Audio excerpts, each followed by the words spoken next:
இப்போ கேன்சர் வியாதி உள்ள நிறைய ஆளுகள் வர்றாங்க, நிறைய பேர் வர்றாங்க.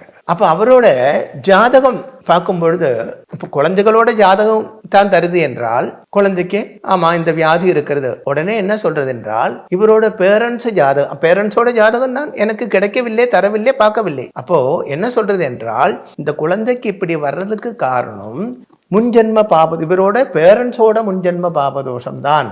இவங்க பேரண்ட்ஸோட ஜாதகத்தில், அதாவது அப்பா அம்மாவோட ஜாதகத்தில், 2 பேர் ஜாதகத்திலே இருக்கணும்னு கிடையாது.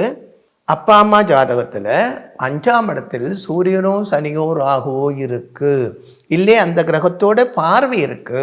அதனால தான் இந்த குழந்தைக்கு இப்படி பாதிச்சிருக்கிறது. நம்ம சொல்லும் இல்லையா, முன்னோர் செய்த புண்ணியம் நாங்கள் நல்லா இருக்கோம் அப்படி சொல்லுவாங்க இல்லையா, நிறைய பேர் அப்படி சொல்லுவாங்க, முன்னோர் செய்த புண்ணியம் நாங்கள் நல்லா இருக்கோம் அப்படின்னு. அது போலவே முன்னோர் செய்த பாபமும் நம்மளை பாதிக்கத்தான் செய்யும்.